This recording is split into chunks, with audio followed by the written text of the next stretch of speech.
안녕하세요, 여러분. 오늘도 찾아와 주셔서 감사합니다. 오늘은 많은 분들이 관심 갖는 주제죠. 바로 노년주름 관리에 대해 이야기를 해보려고 합니다. 특히 50대 이후부터는 피부가 예전 같지 않다고 느끼실 거예요. 거울을 보면 팔자주름, 눈가주름, 이마주름이 어느 순간 깊어져 있고 피부 탄력도 떨어져서 얼굴선이 무너지는 것 같다는 말씀 많이 하시죠. 그런데 걱정하지 않으셔도 됩니다. 주름은 자연스러운 노화 과정이지만 생활 습관과 관리 방법에 따라 진행 속도를 늦출 수 있고 충분히 더 건강하고 탱탱한 피부를 유지할 수 있거든요. 오늘은 어렵고 전문적인 용어 말고 정말 생활 속에서 바로 실천할 수 있는 친근한 주름 관리 방법을 알려드리겠습니다. 끝까지 들어보시면 오늘 당장부터 실천할 수 있는 팁을 가져가실 수 있을 거예요. 1. 주름이 생기는 이유부터 알기. 우선 왜 주름이 생기는지 간단히 설명드릴게요. 나이가 들면 피부 속에 있는 콜라겐과 엘라스틴이라는 단백질이 줄어들고 피부를 지탱해주는 힘이 약해집니다. 그래서 피부가 얇아지고 푹 꺼지면서 주름이 생기죠. 또 하나 중요한 건 피부 보습력이 떨어진다는 거예요. 수분이 부족하면 종이처럼 쉽게 접히듯 피부도 금세 건조해지고 주름이 깊어집니다. 여기에 더해서 자외선, 흡연, 과도한 음주, 스트레스, 수면 부족 같은 생활 습관이 더해지면 주름이 훨씬 빨리 진행됩니다. 즉, 우리가 생활에서 어떻게 관리하느냐에 따라 주름의 깊이와 속도가 달라지는 거죠. 2. 노년 주름 관리의 기본은 보습. 여러분, 피부 관리에서 제일 중요한 건 비싼 화장품보다도 수분 관리예요. 아무리 좋은 크림을 써도 피부 속이 메말라 있으면 효과가 없어요. 그래서 첫 번째로 해야 할 건 보습제 꾸준히 바르기입니다. 세안 후에는 물기를 수건으로 박박 닦지 말고 가볍게 눌러서 흡수시킨 후 3분 안에 보습제를 발라주세요. 나이가 들면 유수분 밸런스가 깨지기 때문에 수분과 오일이 함께 들어간 크림이 좋아요.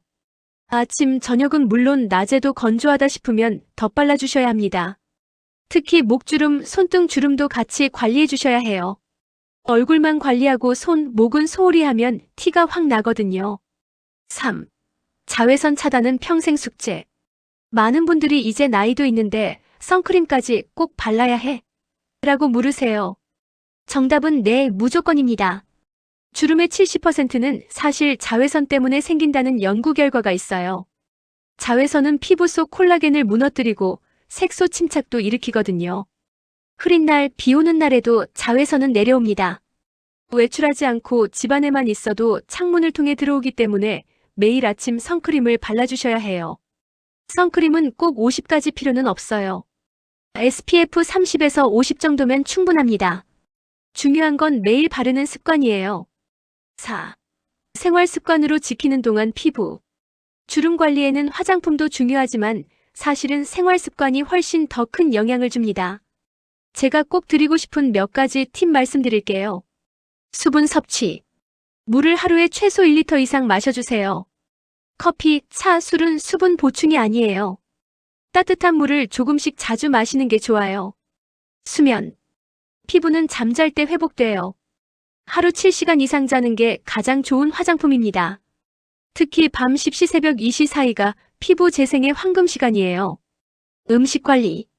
탄력 유지에는 단백질이 필수예요. 생선, 두부, 달걀, 콩류를 챙겨 드세요. 항산화 음식인 블루베리, 토마토, 녹차, 견과류도 주름 예방에 좋아요. 반대로 설탕, 기름진 음식은 피부 노화를 촉진하니 줄이는 게 좋습니다. 표정 습관.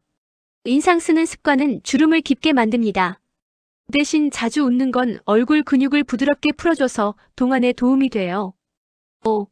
집에서 쉽게 하는 주름 마사지. 전문 마사지샵 안 가셔도 집에서 충분히 할 수 있습니다. 단 너무 세게 누르지 말고 크림이나 오일을 바른 후 부드럽게 해주세요. 이마주름 손바닥으로 이마 중앙에서 바깥쪽으로 부드럽게 쓸어줍니다. 눈가주름 약지 손가락으로 눈 밑에서 관자놀이 방향으로 살살 눌러주세요. 팔자주름 입 옆에서 광대뼈 방향으로 위로 올리듯 마사지합니다. 목주름 턱 밑에서 쇄골 쪽으로 쓸어내려줍니다. 하루 5분만 꾸준히 해도 피부 혈액순환이 좋아져서 탄력에 도움이 됩니다. 6. 화장품 선택 팁. 시중에 주름 개선 화장품이 너무 많아서 뭘 골라야 할지 고민되시죠? 간단히 알려드릴게요. 성분 중에 레티놀, 펩타이드, 비타민C, 히알루론산이 들어있으면 도움이 됩니다.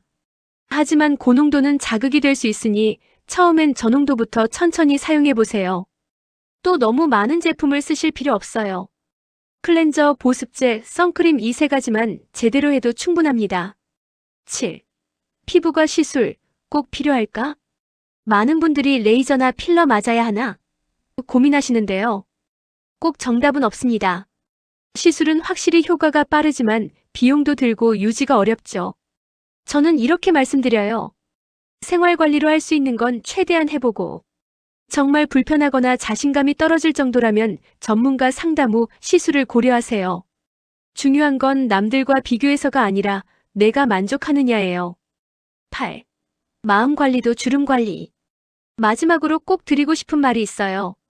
여러분, 주름은 사실 살아온 시간의 흔적입니다. 웃고 울고 사랑하고 살아온 증거죠. 그래서 주름이 전혀 없는 얼굴보다 따뜻하게 웃는 얼굴이 훨씬 더 아름답습니다. 마음을 긍정적으로 관리하면 표정도 부드러워지고 오히려 주름조차 매력으로 보이게 돼요. 그러니 거울을 보며 주름만 탓하지 마시고 나는 잘 살아왔다라고 마음을 다독여주세요. 그런 여유 있는 얼굴이야말로 가장 아름다운 동안 관리 비법 아닐까요? 자, 오늘은 이렇게 50대 이후 주름 관리 방법을 생활습관, 보습, 자외선 차단, 마사지까지 차근차근 말씀드렸습니다. 여러분이 지금부터 하나씩 실천하신다면 60대, 70대에도 충분히 건강하고 빛나는 피부를 유지하실 수 있습니다. 오늘 내용이 도움이 되셨다면 좋아요, 구독 부탁드리고요. 여러분, 오늘도 활짝 웃는 하루 되세요. 감사합니다.